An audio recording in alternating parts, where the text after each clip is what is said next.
제품 우리 집회에 오신 여러분을 환영합니다. 원래 저희 하나님의 자신교회 정규 예배 중에 금요 예배가 있는데, 그리고 주일 예배가 있죠. 그래서 금요 예배와 주일 예배를 원래대로 드리면서 이번 전도 집회는 예배를 할 줄 아는, 예수님 아시는 이런 분들을 함께 초청해서 함께 예배 드리면 좋겠다 이렇게 결정하고 아버지의 품 전도 집회를 하게 되었습니다. 내일도 집회가 있는데 이따가 광고 드릴 때 다시 말씀을 드리고요. 오늘 말씀을 같이 보도록 하겠습니다. 오늘 말씀은 사도행전 4장 1절부터 12절까지의 말씀입니다. 사도행전 4장 1절부터 12절, 자막을 보시고, 성경이나 자막을 보시고 같이 이 본문을 읽도록 하겠습니다. 사도행전 4장 1절부터 12절까지의 말씀입니다. 같이 읽겠습니다. 사도들이 백성에게 말할 때 제사장들과 성전 맡은 자와 사두개인들이 이르러 예수 안에 죽은 자의 부활이 있다고 백성을 가르치고 전함을 싫어하여 그들을 잡음에 날이 이미 저물었으므로 이튿날까지 가두었으나 말씀을 들은 사람 중에 믿는 자가 많으니 남자의 수가 약 5천이나 되었더라. 이튿날 관리들과 장로들과 서기관들이 예루살렘에 모였는데 대제사장 안나스와 가야바와 요한과 알렉산더와 및 대제사장의 문중이 다 참여하여 사도들을 가운데 세우고 묻되 너희가 무슨 권세와 누구의 이름으로 이 일을 행하였느냐. 이에 베드로가 성령이 충만하여 이르되 백성의 관리들과 장로들아, 만일 병자에게 행한 착한 일에 대하여 이 사람이 어떻게 구원을 받았느냐고 오늘 우리에게 질문한다면 너희와 모든 이스라엘 백성들은 알라. 너희가 십자가에 못 박고 하나님이 죽은 자 가운데서 살리신 나사렛 예수 그리스도의 이름으로 이 사람이 건강하게 되어 너희 앞에 섰느니라. 이 예수는 너희 건축자들의 버린 돌로서 집 모퉁이의 머릿돌이 되었느니라. 다른 이로서는 구원을 받을 수 없나니 천하 사람 중에 구원을 받을 만한 다른 이름을 우리에게 주신 일이 없음이라 하였더라. 아멘. 오늘은 저와 아내에게 굉장히 의미 있는 날입니다. 1998년 10월 26일 월요일 오후 8시 결혼한 지 20주년이 되는 날이 바로 오늘인데 참 의미 있는 날 이렇게 예배를 하게 돼서 참 기쁩니다. 저녁에 오후 8시에 결혼 예배를 했는데 저희 모교회입니다. 서울 구로구 개봉동에 있는 개봉교회. 제가 오늘리교회에서 파트 교역자를 1년쯤 할 때, 1년쯤 지날 때 오늘리교회에서 예배 드리려고 직원에게 연락을 했는데 언제냐고 물어보시더라고요. 그래서 10월 26일 월요일입니다. 그랬더니 네? 이렇게 물어보시는 거예요. 그러니까 월요일날 평일날 결혼한 사람이 거의 없었다, 이제 그런 말이죠. 몇 시에 할 거냐고 물어봅니다. 그래서 오후 8시라고. 네! 그러더니 안 된다고 하더라고요. 그래서 다시 모교회로 연락을 해서 요즘은 이제 저녁에도 결혼 예배하고 다양하지만 그 당시는 이렇게 평일날 저녁에 하는 사람이 거의 없었죠. 저는 결혼 예배를 준비할 때 1년 동안 준비했습니다. 이렇게 철저하게 어떻게 하면 되는가 이렇게 해서 기획하고 계획하고 준비하고 총무 세우고 찬양팀 세우고 막 그랬는데 그때는 이렇게 영상을 쏠 수 있는 것이 없었기 때문에 OHP라고 아십니까? 그걸 아시는 분들은 세대가 이제, 그리고 슬라이드 이렇게 두 개가 있었습니다. 근데 제가 그때 아이디어는 요즘 그거를 많이 하더라고요. 아내하고 저의 어릴 때부터 사진을 슬라이드로 만들어서 같이 보여주면 되겠다. 그래서 그때 예문이라는 기획사에 아주 먼 옛날을 느리게 부른 버전이 있었습니다. 처음에 어린이가 부릅니다. 그걸 딱 틀어놓고 같이 보여주면 굉장히 좋겠다 생각을 하고 슬라이드 값을 물어보니까 굉장히 비싸더라고요. 그래서 수소문 해보니까 충무로에 가면 싸게 하는 데가 있다. 그래서 가가지고 어쨌든 슬라이드 만들고 해서 또 이렇게 작곡도 하고 그때 그 개봉교회 저랑 함께 했던 찬양팀 세우고 코러스 세우고 밴드팀 만들고 해서 또 제가 중간에 아내에게 사랑의 고백을 부르고 이렇게 한 것은 이제 아내를 사랑하기 때문이고 동시에 양가 가문이 예수님 믿지 않은 가문이라 일반 예배를 드리면 어려울 것 같아서 약간의 그런 퍼포먼스를 섞어서 했었죠. 또 결혼식 토요일 날 같은데 한국에 가보시면은 해치워버립니다. 결혼식장 가보셨어요? 빨리빨리 해칩니다. 이렇게 계속 이렇게 시간당 있으니까. 그런 거 싫어서 여유 있게 하면 좋겠다. 또 직장인들이 와서 저녁을 드시고 올라오면 되겠다. 뭐 이런 생각을 하면서 결혼 예배를 했는데, 자, 결혼은 아주 소중한 것이죠. 이유는 하나님께서 고안하신 아이디어이기 때문입니다. 결혼은 인간이 만든 작품이 아닙니다. 하나님께서 이 결혼을 생각하시고 결혼 시스템을 만드셨죠. 때로는 어떤 결혼식은 하나님과 전혀 상관없이 그냥 하는 경우가 있는데, 이 결혼은 아주 소중한 것입니다. 이 결혼에 대한 생각을 할 때 아마 지금 현재 한국에 있는 젊은이들은 이 결혼에 대해서 굉장히 생각을 많이 하는 것 같습니다. 그래서 요즘 많이 들은 얘기인데 비혼주의자 굉장히 많더라고요. 결혼 전에 젊은이들이나 결혼을 이미 한 저와 여러분들도 결혼, 부부생활, 가정생활 고민을 많이 합니다. 그 이유 중에 한 가지가 한 사람에게 나의 삶을 다 헌신한다. 좀 생각을 해보게 되는 것이고, 상대방에 대한 확신이 정말 확실한가? 이런 생각도 하는 등, 또 어떻게 사는가? 경제적인 문제까지 생각을 하죠. 한 남자와 한 여자가 결혼하는 것, 한 몸을 이루는 것, 이 놀라운 이 결혼을 계획하시고 시행하신 하나님 아버지. 그래서 결혼을 배우려면 하나님께 배워야 하는데, 성경은 이 결혼에 대해서 우리에게 주는 상징적인 여러 메시지 중에 이런 메시지가 있습니다. 두 마음을 품지 말라. 그러니까 상대방, 사랑하는 대상을 향해서 두 마음을 품지 말라. 또 이런 표현도 합니다. 이건 하나님을 향한 고백이긴 하지만 같은 맥락이죠. 두 주인을 섬길 수 없다. 이것은 두 마음을 품지 말라, 두 주인을 섬기지 말라, 이것은 사랑이 무엇인지를 깨닫게 하시는 이런 하나님의 말씀인데, 두 군데 말씀을 제가 읽어드리겠습니다. 마태복음 6장 24절. 한 사람이 두 주인을 섬기지 못할 것이니 혹 이를 미워하고 저를 사랑하거나 혹 이를 중히 여기고 저를 경히 여김이라.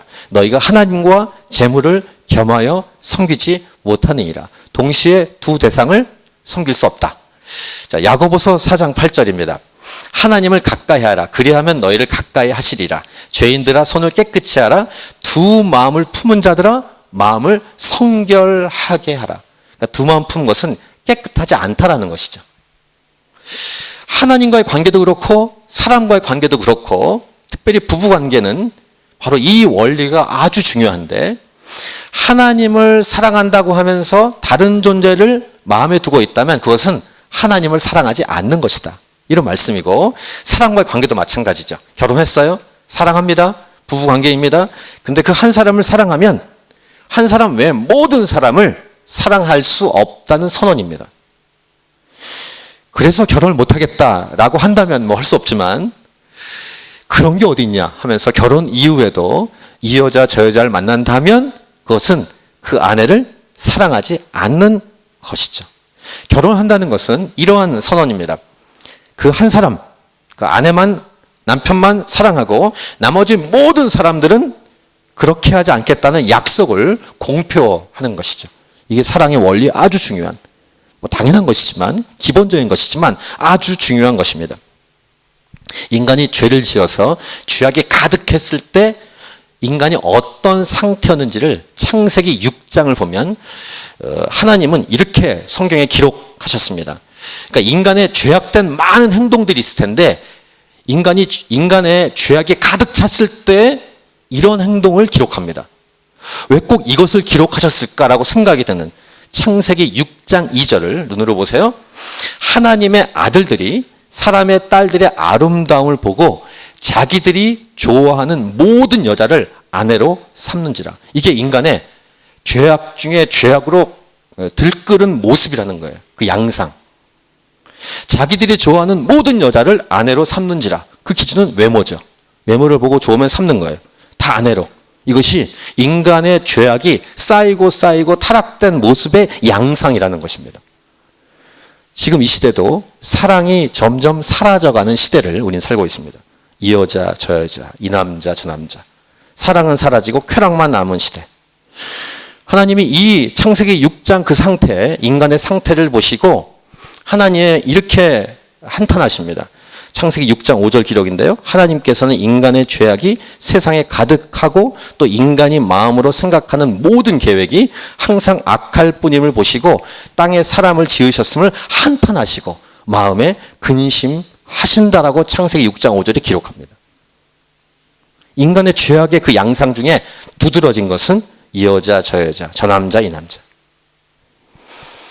하나님 결정하십니다. 이 세상 멸망시킨다. 그래서 홍수를 내리기로 결정하시고 노아를 부르시죠. 노아를 통해 구원의 방주를 만들게 하시는. 역사 속에 가장 그 슬픈 사람들 중에 한 명이 뭐냐면 아버지가 누구, 어머니가 누군지 모르고 태어나는 아이들입니다. 대부분 이들이 겪어내고 이겨내야 될 인생의 짐들은 아빠 엄마가 분명히 존재하고 서로 사랑하고 돈독한 가정에서 태어나는 아이들에 비하면 엄청 무거운 것입니다.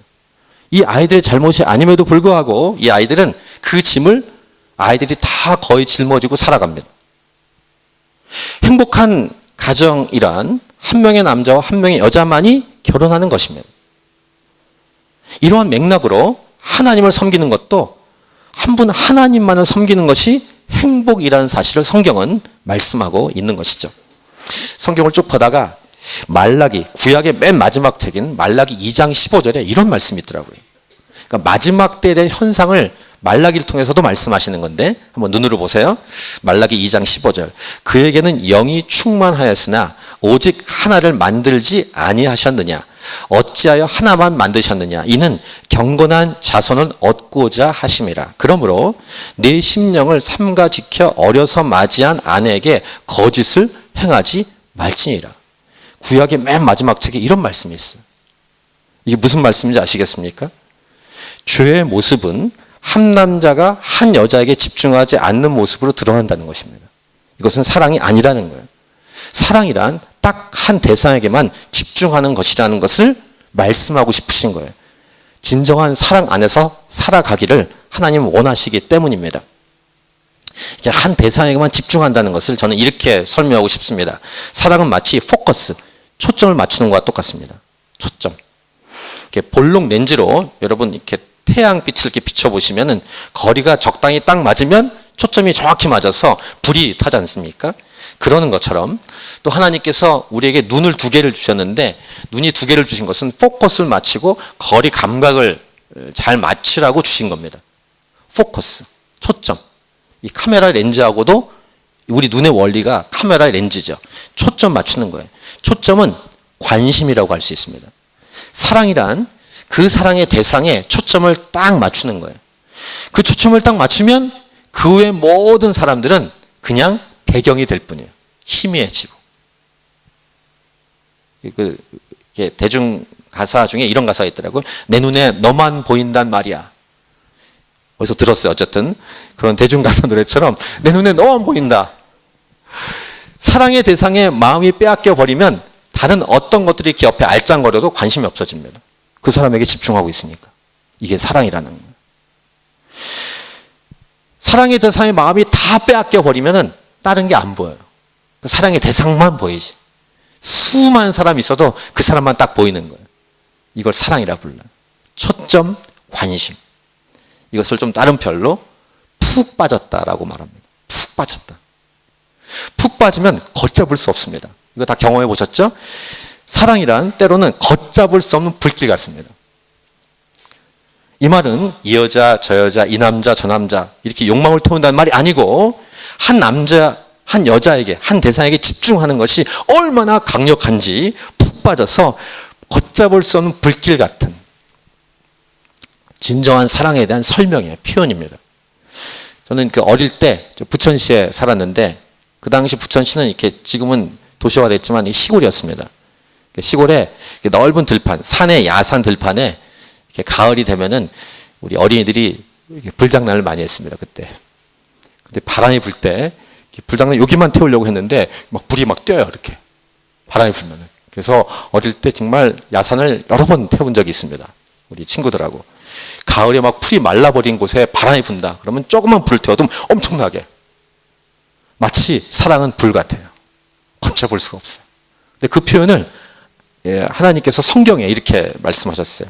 아가서 8장 6절인데 사랑은 죽음같이 강하고 질투는 스올같이 잔인하며 불길같이 일어나니 그 기세가 여호와의 불과 같다. 이렇게 사랑에 대해서 하나님께서 아가서를 통해서 묘사를 하셨어요. 엄청난 불과 같은 사랑.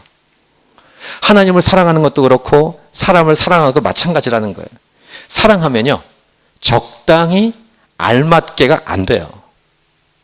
밸런스가 깨집니다. 이게 진짜 사랑이에요. 진짜 사랑한다면 있을 수 없어요. 적당히 알맞게 안 됩니다. 시간 가는 줄 몰라요. 아마 이 가운데 계신 분은 거의 이것을 경험하실 텐데 자신의 시간을 요만큼만 나누어서 그 대상에게 사랑하는 대상에 써야지 안 됩니다. 수많은 시간을 거기에 쓰는 거예요. 생각도 이렇게 적당히 나누어서 요만큼은 공부하는데 요만큼은 이렇게 안 됩니다. 사랑에 빠지면은 자신의 모든 시간을 다 쓰게 돼 있어요. 예수 믿는 것도 마찬가지입니다. 적당히 믿어. 안 됩니다. 되세요? 예수 믿은 분들? 적당히 믿어. 안 됩니다. 불가능합니다. 할 수 없어요. 푹 빠지면은 걷잡을 수 없는 거예요. 이게 사랑이에요. 불과 같습니다. 진짜 사랑한다면 가짜 사랑은 돼요. 가짜 사랑은 몇 시부터 몇 시까지만 예배하고 몇 시부터 몇 시까지는 내 거 하고 안 됩니다. 진짜 사랑은 이렇게 안 됩니다.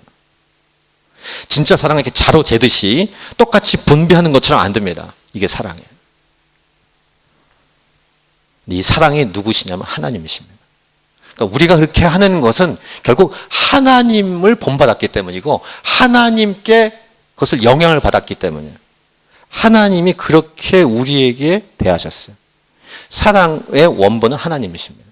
사랑을 깨달으려면 하나님을 바라봐야 됩니다. 하나님이 나를 어떻게 사랑하셨는지 성경에 써 있죠.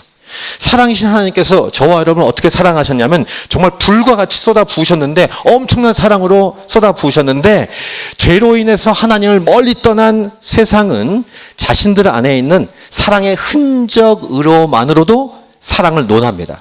사랑은 love is 세상 사람들 예수님 믿지 않은 사람들도 사랑을 논해요.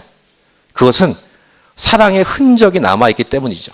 근데 그 흔적 가지고 논하는데도 불구하고 사랑의 전부인 줄 알고 있습니다. 착각하는 것입니다.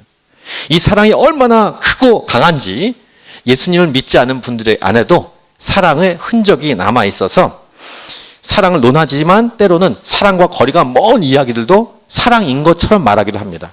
어찌되었든 하나님의 사랑은 얼마나 크고 강한지 세상 곳곳에 자연 만물에 하나님의 사랑이 다 묻어 있는데 이 하나님의 놀라운 이 사랑 이것을 하나님이 어떻게 사랑하셨는지를 성경이 이렇게 얘기해 주십니다. 자, 하나님은 사랑이세요. 이 하나님, 사랑이신 하나님이 저와 여러분 어떻게 대하셨는지를 그 사랑의 비밀을 우리에게 말씀해 주는 딱 하나 단어가 바로 예수 그리스도이십니다. 예수 그리스도를 보고 있으면 하나님의 놀라운 불같은 강력한 사랑을 우리가 확인할 수 있어요. 자, 오늘 길게 앞부분을 설명했는데 오늘 설교 제목은 No other name. 다른 이름은 없다입니다. 부제목은 아버지의 품에 있던 예수 그리스도. 자, 이 부제목과 관련된 말씀이 요한복음 1장 18절입니다. 한번 같이 읽도록 하겠습니다. 요한복음 1장 18절 시작. 본래 하나님을 본 사람이 없으되 아버지 품속에 있는 독생하신 하나님이 나타내셨느니라. 아, 예수님이 아버지의 품에 있었구나 라는 것을 이 말씀을 통해 알 수 있죠. 이 말이 뭡니까? 하나님께서 우리를 위해서 가장 귀한 분을 보내주셨다 이 말입니다. 아버지 품속에 있던 분을 우리에게 보내주셨다. 이 본문과 관련돼서 오늘 아까 읽으신 오늘 원래 본문인 가장 유명한 말씀이 마지막 읽으셨던 사도행전 4장 12절이에요. 다른 이로서는 구원을 받을 수 없나니 천하 사람 중에 구원을 받을 만한 다른 이름을 우리에게 주신 일이 없음이더라. No other name. 이 말씀은 다음 말씀과 같이 짝을 이룹니다. 그 유명한 말씀인데요. 요한복음 14장 6절 예수께서 이르시되 내가 곧 길이요 진리요 생명이니 나로 말미암지 않고는 아버지께로 올 자가 없느니라. 이 두 말씀은 아주 중요한 말씀이면서 사실은 이 세상도 그렇고 신학계에서도 논쟁을 합니다. 왜 그런지 아세요? 기독교가 너무 배타적이다라는 거예요. 저도 믿지 않을 때, 예수 믿기 전에 고등학교 때 이 얘기 굉장히 많이 했습니다. 저는 그때 믿지 않은 상태에서 믿는 친구랑 이렇게 논쟁할 때 이 부분을 많이 얘기한 적이 있어요. 가장 쉽게 얘기하는 게 이거예요. 산 꼭대기 정상에 오르기 위해서는 산에서 밑에서 올라갈 때 여러 길이 있다. 왜 꼭 예수님만 믿어야 되느냐. 저도 그것을 인용해서 믿는 친구에게 얘기했던 적이 있습니다. 근데 이것은 하나님의 사랑을 잘 모르기 때문입니다. 왜 꼭 예수님의 이름으로만 구원을 받는다고 하느냐.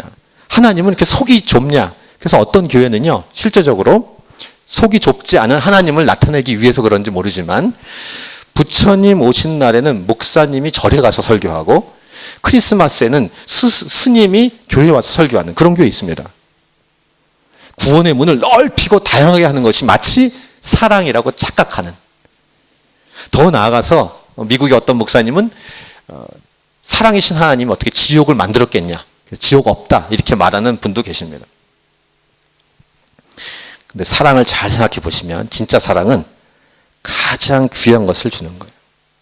가장 귀한 것은 딱 하나 있어요. 여러분 다이아몬드나 금이 비싼 이유가 뭡니까? 흔하지 않기 때문인 거예요. 보석이 왜 보석입니까? 흔하지 않으니까. 만약에 이 바닥에 다 깔려 있는 것이 금, 다이아몬드, 보석이면은 흔해서 안 비쌉니다. 흔한 것들은 안 비싼 거예요. 이 세상에 딱 하나가 있으면 굉장히 귀할 거예요. 상대방에게 딱 하나 있는 것 준다는 것은 굉장히 중요한 것을 주는 거예요. 하나님이 딱 한 분이신 예수님을 우리에게 주신 거예요. 이걸 사랑이라 불러요. 사랑하기 때문에 가장 귀한 것을 주는 거죠. 그냥 어디에서나 찾을 수 있는 걸 이렇게 주워가지고 주는 게 아닙니다. 정성을 다 들여서 주는 거예요. 자기가 정말로 좋아하고 사랑하는 사람에게 선물을 준다고 할 때 대충 아무거나 이렇게 싹 집어갖고 주는 게 아닙니다.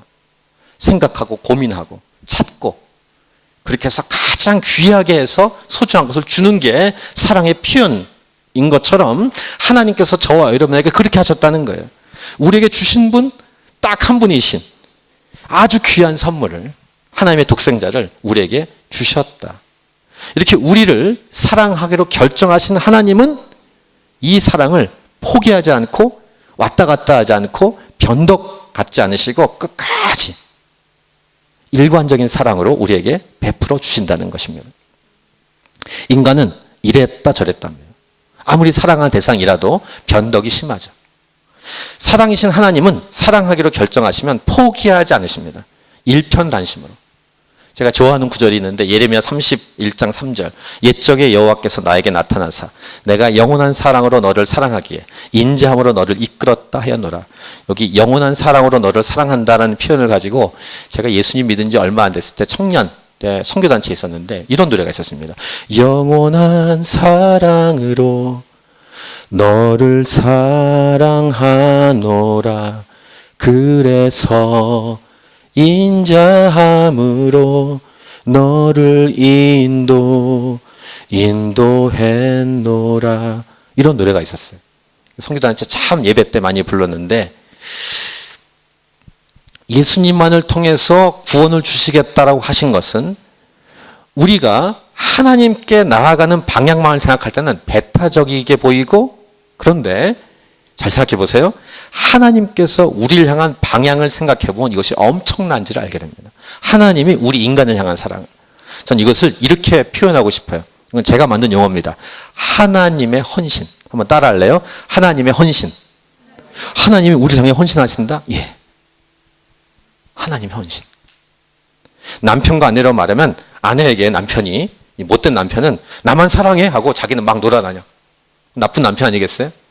너는 나만 사랑해? 나는 막 살 거야. 이 여자 저 여자 만날 거야. 그러면 사랑이 아니죠. 그러니까 아내에게 나만 사랑해 라고 말한 다음에 자신도 아내만 사랑해야 진짜 사랑 아니겠습니까? 하나님도 우리에게 그렇게 하신다는 것입니다.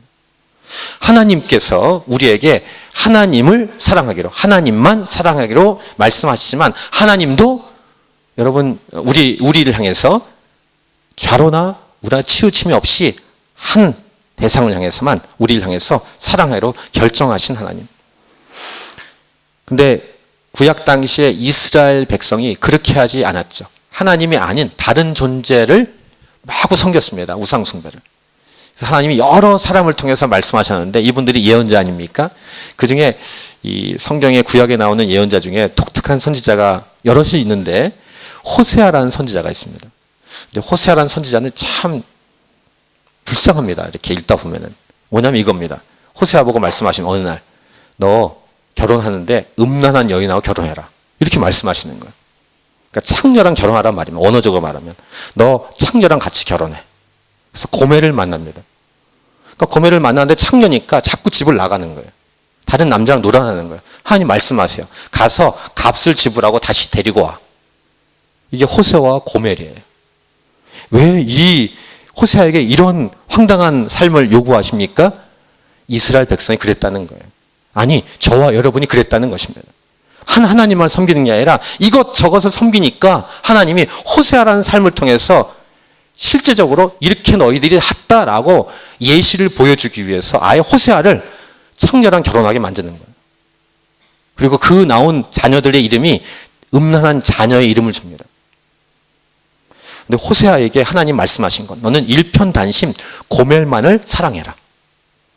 이 호세아는 상징적으로 하나님을 가리킵니다. 그리고 고멜은 타락한 이스라엘 백성을 가리키는 거예요. 확장하면 저와 여러분을 가리키는 거예요. 하나님이 아닌 다른 신을 마구 섬기는 그런 왔다 갔다 하는 우리의 모습이 고멜이고 호세아는 남편으로서 하나님을 가리키는 거예요. 하나님의 헌신. 우리를 향한 하나님의 헌신. 하나님의 사랑은 멈추지 않아요. 하나님의 사랑은 줄어들지 않아요. 우리를 향한 하나님은 멈추지 않은 엄청난 사랑이에요. 하나님은 아담이 죄를 졌다고 해서 바로 제거하지 않으셨어요.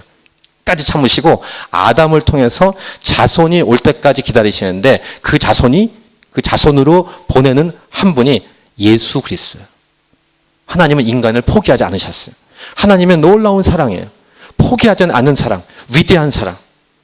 그 자손으로 인간의 몸으로 오게 하신 그 예수님을 십자가에서 죽게 하시는 거예요. 저와 여러분을 사랑하기 때문에. 딱 하나 있는, 딱 한 분인 진짜를 주고 싶어 하시는 하나님. 실제로 가장 귀한 분을 주신 우리 하나님. 저와 여러분을 사랑하기 때문이에요. 그래서 오늘 말씀이 등장하는 것입니다. 다시 12절. 다른 이로서는 구원을 받을 수 없나니 천하 사람 중에 구원을 받을 만한 다른 이름을 우리에게 주신 일이 없음이라 하였더라. 이 말은 다시 말하면 그렇게 저와 여러분을 사랑했다 라고 말씀하시는 거예요. 하나님의 헌신. 내가 곧 길이요 진리요 생명이니 나로 말미암지 않고는 아버지께로 올 자가 없느니라. 딱 한 길을 주셔서 가장 귀하게 우리를 보시고 가장 귀한 것을 주신 하나님 아버지. 예수님을 통해서만 구원을 받게 하신 이것은 하나님께서 저와 여러분을 얼마나 사랑하시는지에 대한 증거입니다.